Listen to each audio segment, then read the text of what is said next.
Welcome to the Healthy Aging Pod. I'm Kelly Yi. You can follow me on Instagram at Kelly Yi Yoga or subscribe to my YouTube channel at Avatar Yoga. In partnership with EPC Canada, we are excited to bring you our Healthy Aging webcast series. Our topic today is why diet is so important to healthy aging and healthy living. Our guest today is Amy Yiu, a registered dietitian and online nutritionist. Amy has a private practice and is an author, media expert, and workshop facilitator. She specializes in education for weight concerns, diabetes, bone health, and seniors' health. Additionally, she specializes in Asian diets, exploring how Western medicine and traditional Chinese medicine can intersect for overall wellness. She offers support in English, Mandarin, and Cantonese. Now let's go back to often we see these articles on, take this one supplement or eat these 5 foods or, this is the best fad diet now. And these are the things that I classify as sort of that, it's like magic. It's like the magic pill. And is there such a thing? I wish I have a pocket that is full of magic pill that I can just give out when clients come to see me. You take this and all your problems will be solved. Because as we mentioned, nutrition is complicated. And a lot of time, it doesn't affect one aspect, right? If you think about it. And a lot of time when people come in with, let's say, a medical condition or a problem, there's always a reason behind those ones. And of course, a lot of time when we look at the marketing of certain supplement or food is very tempting because it sounds like I don't need to put in much effort. All I need is this, just do this, and then all my problems will be solved. Such a quick fix, which is understandable because when you have so many priority, if someone present you one solution and that is so simple, of course, we will buy into this. However, I just want people to understand sometimes the problem come from long time of problems that contribute to this problem. So if whatever is underlying is not solved, the problem will still be there. And that's why it takes effort to make changes. And when you make changes, some people want to do everything all together, like 5 changes so I can get the result right away. To me, I actually encourage people to do what we call bite-size change. The smaller, the better. You might not see the result right away. However, those are the change that can be sustainable and that can eventually make you achieve your goal, help you achieve your goal. And, sometimes it's also just not the money part. It's also we have to be paying attention of whether it's safe to do something. Like, for example, because I work with a lot of senior population, older adults, and they already taking so many different medication. And if they just take like any supplement off the shelf without talking to a healthcare professional, I will be very concerned. Number one is there might be drug food interaction. Number two is they might not, sometimes they would rather take the supplement and stop the medication. That happens too. So that's something I would encourage people to really, speak with their healthcare professional, whether it's a family doctor, pharmacist, or a registered dietitian, if they want to start any supplement, if they already have an underlying medical condition. That's so important, right? Like that we need to make sure if you do have an underlying condition that it's not also impacting if you are on medications, because some foods, certain nutrients and minerals can take away the efficacy of some medications. So, or at least that's what some of the evidence has shown. So they recommend, like dietitians will recommend not having certain things. You know, that's so important that you say that, because we have to understand that, you know, you can't just go and replace. Like, you definitely need to speak to a healthcare professional. And even if you didn't have let's just say a diagnosed condition, and those of us that, you know, we don't have a diagnosed condition, but we're considering, you know, eating these top 5 foods, or changing, or even going into this fad diet that we hear. Of course, generally it pertains to weight loss, as most people, you know, it's like, oh, people are losing weight, like a lot of weight, and not really understanding what it's doing to your body, to go and do these different diets. And it might have an immediate, you know, effect, because like you said, some of us we're tending to look for that faster, immediate response, versus what you had mentioned is sometimes it's definitely a smaller change, which ultimately you might not see anything in the immediate, and maybe not even the next month, but in a year you'll definitely see an improvement, but it takes time to build.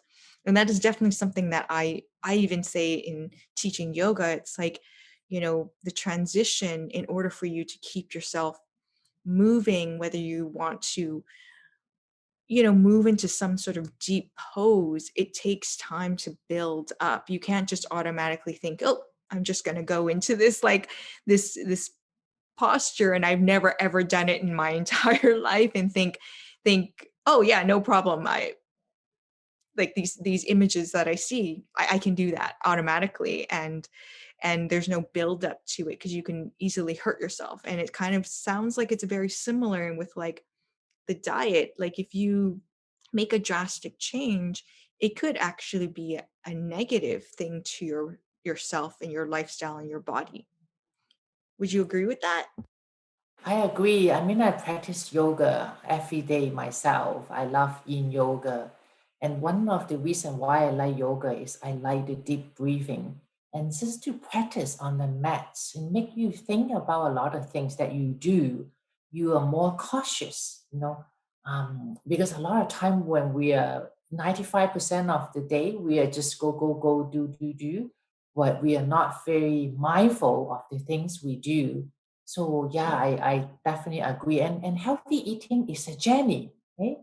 It's not like one thing that will then again, I just want to say is always bite size change will create mega effect. That's a great quote. So speaking of that, when you're talking about, you know, healthy eating, you know, healthy food sometimes gets a bad or negative stigma for being tasteless. Why is that the case? And is there a way to teach people, to choose healthier foods? Unfortunately, healthy food, or like as you say, interesting because I do a lot of supermarket nutrition tours before COVID in the supermarket. So every month I will bring over 100 people. I will be in the supermarket every weekend to bring people to different aisle and introduce different food. So sometimes when I, let's say, for example, at the bakery section, I present a whole wheat, whole grain bread, and some people automatically think that, oh, this one must be tough, you know, as not as soft as white bread. It must be very chewy, you know, not nice texture. And when I ask them, have you tried it? No, I haven't. But I think it's not going to be tasty. And they also will think my children will not like it. I say, how do you know? Because you don't like it yourself. So it's hard to present to someone if you don't like it and you think that it will be good for them, right? And I would just say that I would like to challenge this. I myself like to make, cook, or bake. And I have a lot of food I would think is very tasty, but still nutritious. Is how much you put what you put inside, how to cook it. If you use the right cooking method, you understand the food ingredients, the nature, how to do them, what seasoning to put in. That can make food very tasty. And I'm sure you have some experience. If you have some fresh food, whether it's seafood or vegetables or fruit, if they are very like a whole food kind of nature, if you know how to handle them, they come out very nice, even without minimum seasoning. And the other thing is, we have to understand our taste bud will change. So even if you go out with very, highly seasoned food or very spicy or very salty food, you give yourself some time. Your taste bud will change in 2 weeks. So maybe you don't cut, say, no turkey to like from very high seasoned food to no taste food. You can slowly change it and see if you like it. And also try some new recipe and cook with others is another way to learn some new recipe too. I myself always like to collaborate with other dietitians and to just find out what they're cooking. So I encourage you to do the same. So there's a few things based on what you said that I kind of want to bring up. Um, First, I didn't realize that, I know that our taste buds can change, but I didn't realize how quickly. You said it could take only 2 weeks for, like, that's fascinating. So, because you know, if you tend to eat out a lot or you tend to eat more processed foods, we know that it's high content of generally sodium, high content sugar, and that of course changes our taste buds. So of course, like if you're eating a whole, a vegetable, because there's no seasoning on it, there's no sodium on it, it might for you taste tasteless. But the fact that it only takes 2 weeks, that's actually really impressive. Yes, 2 weeks is about the time. Yeah, it's interesting because some of my clients, when they start like, having less salty food after 2 weeks, when they go out to a restaurant, they say, "Oh, I feel really thirsty," or they find that the food is a bit too oily for them to handle. So yeah, you can try it for yourself. Give yourself 2 weeks. So I have been doing supermarket nutrition tour for over 10 years, and every tour has a different focus and theme.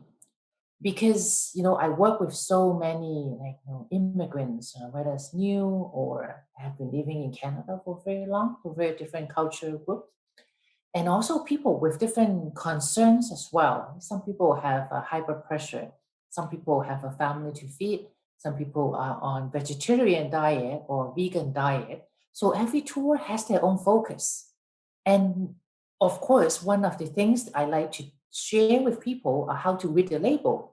So when you ask me if we are going into the vegetable fruit section, the most colorful section of the supermarket, other than the candies aisle, is they don't have a label. They don't really have an ingredients list, right? Kale is a kale, apple is an apple. So to me, if you can find food, there's even though some of the food are processed, but some are highly processed. So yogurt is processed, but they are not necessarily highly processed, right? Pasta could be processed, but again, they might not necessarily be highly processed. So always look for the ingredients list. The ingredients start from the most to the least. So if in the first three ingredients you find salt, sugar, or oil, that means they have a lot of those.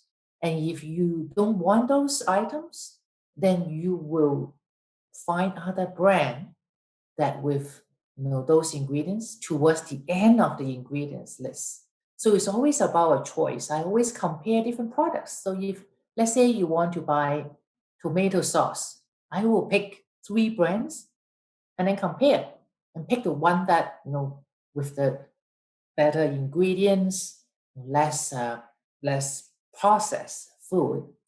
And also, when I do nutrition tour, one of the things that people really like is because I work with a lot of busy mom or family, I give them a map. I give them a map with the recipe and the ingredients. So I tell them where to get the different food. So just go to this egg stop and you will find all the things you need to make this recipe. And that's why my tours are always very popular. I give out a lot of resources, and I'm planning to do some virtual nutrition tour because you don't have to come to the supermarket nowadays. We can do it online. I can show you the different aisle, and I can screen share the label and then recommendation for you, and you can just enjoy watching the tour at the comfort of your home. Oh, that's great. And we'll definitely provide your contact information here, because if anyone wants to participate in that, they can contact you and maybe sign up for that, supermarket tour, that virtual supermarket tour. And I Yes. love that you talk about the different ingredients, right? Like I asked you about the vegetable aisle and the whole foods. It's like, yeah, kale's kale, but it's more confusing when we're kind of going into the other aisles and we're looking at, whether it is pasta or we're looking at a sauce, and we're trying to decide which one's better. I learned that many years ago, to look at the ingredients and try to find the ones that have sort of the least amount of ingredients versus there's a huge long list of ingredients that I can't even pronounce. And so, I love that you highlight that, because I think that's, for me, that's also been a huge impact on my diet. And so I thank you for sharing that information. I have one last question for you, is with regards to local and sustainable foods. Do you have any, comments on, you know, the difference between, choosing to eat and selecting foods that are local, and possibly sustainably sourced? I'm not sure if, just so that the people are aware. So I have a background in sustainability, so I understand this, but from a dietitian perspective, is this, you know, is there the value of, from your perspective, to eat locally and sustainably sourced foods? Totally, Kelly. I'm a big supporter of Canadian farmer and support local and seasonal food because I work with a lot of immigrants. So one of the things that I kept reminding them is you don't have to buy food where you are familiar with all the time, right? Like the food that imported very far away with a very high carbon footprints. I introduce to them the new local food they may have never seen or don't know what to do with them. And then I provide them with some idea how I myself eat it. So on my social media, I like to share different eating tips or cooking tips of different food ingredients. And a lot of them, they can actually even grow it in their own garden or backyard if they have a house or even in their balcony. Like I like to go to farmers market myself. I'm really lucky. The farmers market in the summertime is only 10 minutes away, walking distance from my home. And when the farmers market is over, I actually contact the farmers myself and to try to get things from her. Or when I go to a supermarket, I always look where the food come from. Oh, is this from Canada or is it from the US or Mexico or imported? So I try to choose the food, not just like agriculture, but also other seafood. I recently attended a webinar. They talk about the blue label. So it's important to look at the seafood, whether it's sustainable. If it's the red label, that means they're not very sustainable. They might not be even be around in a few generations later. So I think as consumer, not just a diet, not from a consumer perspective, I myself would like to support local. 2% of the Canadian grow food for 98% of people to eat. So we are very grateful for local farmers who's doing an amazing job to provide food for all of us to enjoy. Yeah, and we're actually quite lucky here. I mean, we have a lot of farms. We have, a great environment for actually cultivating and harvesting all different types of foods. And as you mentioned, you brought up seafood, and that's, we're fortunate because we're on the coast, so we can get fresh, locally sourced seafood like all the time. And well, I just want to say thank you so much, Amy. Do you have any final thoughts for the people just on diet, relating to dietitians, and how people can kind of get in touch with a dietitian like yourself? March is Nutrition Month. So I would like people to follow dietitians on social media platform. This year's theme is good for you. Dietitians help you find your healthy. So healthy means differently to different people. And then again, nutrition is to be personalized. So I encourage you to follow us on social media. I myself is on Instagram and Facebook, Liberal Nutrition. And we have a team of volunteer because I mentor at any time 10 UBC graduate and volunteers. We work together to contribute back to our community to make it a better environment for all of us to live. So we want to provide evidence-based information on our social media platform, and we do monthly free nutrition workshop online.